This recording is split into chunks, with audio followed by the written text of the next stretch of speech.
জ্বালা জ্বালা, অন্তর জ্বালা। বাংলাদেশের কিছু মানুষ জ্বালায় জ্বালায় অন্তর তাদের জ্বলে পুড়ে ছারখার হয়ে যাচ্ছে আজ দুপুরের পর থেকে। বাংলাদেশের ইতিহাসের সব থেকে জনপ্রিয় সফল প্রধানমন্ত্রী বঙ্গবন্ধু কন্যা শেখ হাসিনা সব সময় পৃথিবীর অন্যতম বৃহৎ গণমাধ্যমগুলোতে লিড নিউজ পান। অর্থাৎ পৃথিবীর অন্যতম প্রভাবশালী গণমাধ্যম Reuters, the new York Times, Times of India, এইসব গণমাধ্যমে শেখ হাসিনার সংবাদ সাবেক প্রধানমন্ত্রী হবার পরেও যতটুকু গুরুত্ব পায় বাংলাদেশের রানিং প্রধানমন্ত্রী জনাব তারেক রহমান, রয়টার্স অনেক দূরের কথা, বিবিসি বাংলাও তাকে নিয়ে সংবাদ প্রকাশ করে না। কারণ তাকে নিয়ে প্রকাশ করার মতো কোনো সংবাদ তিনি দিতে পারেন না, তার সরকার দিতে পারে না, যার কারণে প্রকাশ করে না। এইটা নিয়েই কত জ্বালা, অনেক জ্বালা, জ্বালায় জ্বালায় অন্তর জ্বলে পড়ে একেবারে ছারখার। বিএনপির ভাই বোনেরা, জামায়াতের ভাই বোনেরা জ্বলে, কোথায় জ্বলে? মলম লাগবে? ইনবক্স করেন, পাগলা মলমের সন্ধান দিয়ে দেব। বঙ্গবন্ধু কন্যা রয়টার্সকে দীর্ঘ একটা সাক্ষাৎকার দিয়েছেন, প্রায় 1 ঘন্টা ব্যাপী। সেখানে তিনি যেই সব কথা বলেছেন ইতিমধ্যে আপনারা সেসব শুনেছেন।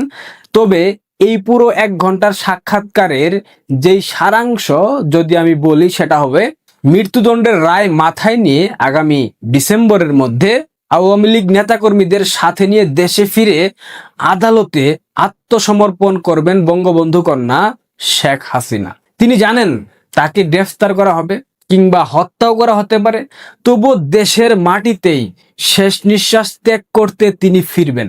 এর মাধ্যমে তিনি বাংলাদেশের বর্তমান প্রচলিত চলমান বিচার ব্যবস্থাকে প্রহসন হিসেবে প্রমাণ করতে চান। 2024 সালের 5 আগস্ট থেকে বাংলাদেশের বিচার বিভাগ একটা নির্দিষ্ট গোষ্ঠী নিয়ন্ত্রণ করছে, সেটা তিনি প্রমাণ করতে চান।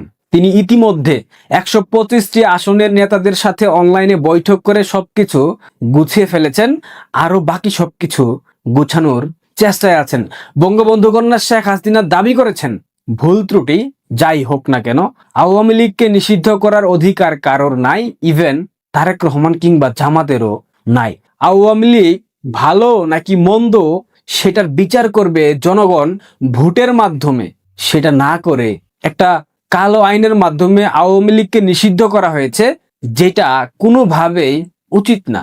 মোট কথায় যদি বলি, আওয়ামী লীগের উপর চলমান দমন নিপীড়ন ঠেকাতে এবং বর্তমান সরকারের আইনি প্রক্রিয়াকে রাজনৈতিকভাবে মোকাবেলা করতে আগামী ডিসেম্বরে সশরীরে ডু অর ডাই মিশনে বাংলাদেশে ফিরছেন বঙ্গবন্ধু তনয়া দেশরত্ন শেখ হাসিনা। তিনি ঘোষণা দিয়েছেন, হত্যা করলেও তিনি ফিরবেন, পারলে ঠেকাও। জামাত, বিএনপি, এনসিপি, মৌলবাদী যত শক্তি আছে বাংলাদেশে, পারলে ঠেকাও। রাখ ঢাক বাদ দিয়ে তিনি ডিসেম্বরে বাংলাদেশে ফেরার ঘোষণা দিয়েছেন। দেখেন, সবার কথা বলবো না, বঙ্গবন্ধু কন্যার বাংলাদেশে ফেরার ঘোষণা দেওয়াতে একটা ছেলে তার গলা শুকিয়ে গেছে, আওয়াজ বের হচ্ছে না। দেখেন ভিডিও। মূলত এটা একটা প্রোপাগান্ডার অংশ।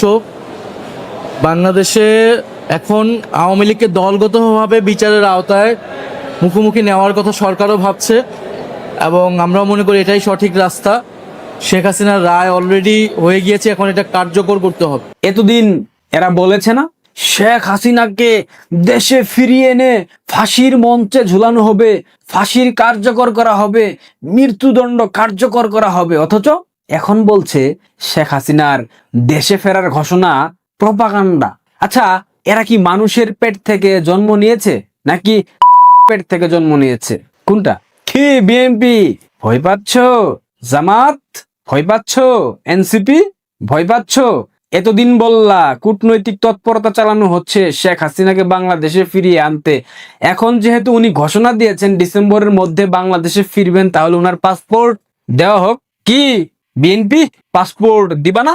আপনারা যারা রাজনীতি বুঝেন তারা ভালো করে জানেন বঙ্গবন্ধু কন্যা যা বলেন সেটা তিনি করেই ছাড়েন। অনেকেই ভাবছেন বিএনপির ঈদের পর আন্দোলনের মতো এইটাও একটা ফাঁকা আওয়াজ, অনেকেই ইতিমধ্যে বলেছে, কিন্তু তারা যে ভুল ভাবছেন এটা এখন আপনারা বুঝতে পারছেন না। খেলা ভাই এবার অন্য লেভেলে চলে গেছে। অনেকের মনে প্রশ্ন জাগতে পারে, শেখ হাসিনার এই প্রত্যাবর্তনের পর রাজনৈতিক প্রতিপক্ষের সামনে আসলে কি পথ খোলা আছে? অর্থাৎ প্রতিপক্ষ বলতে পাকি দালাল জামায়াত এবং বিএনপিকে বোঝানো হয়েছে, এবং মৌলবাদী শক্তি যারা বাংলাদেশে আছে তাদেরকে বোঝানো হয়েছে তাদের সামনে কি পথ খোলা আছে। হিসাব মেলানোর পর মনে হচ্ছে মাত্র পথ 3টা থাকবে, অর্থাৎ 3টা পথ খোলা আছে, এবং এই 3 পথের শেষ মাথায় অপেক্ষা করছে একটা ভয়াবহ ভয়ঙ্কর ভবিষ্যৎ। অপশন নাম্বার 1, তাকে বন্দি অবস্থায় কিংবা জেলে কোনো ক্ষতি করা, কিংবা তথাকথিত এই মৃত্যুদণ্ড কার্যকর করা।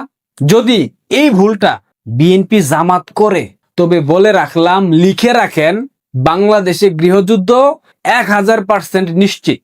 এই যুদ্ধ পৃথিবীর কোনো শক্তি আটকাতে পারবে না। যারা ভাবছেন যুদ্ধ হলে পার পেয়ে যাবেন, তারা একটু বাংলাদেশের মানচিত্রের দিকে তাকান। বাংলাদেশের 3 দিকে ভারত, একদিকে মিয়ানমার, আর দক্ষিণে বঙ্গোপসাগর, 4 দিক থেকে কিন্তু লকডাউন।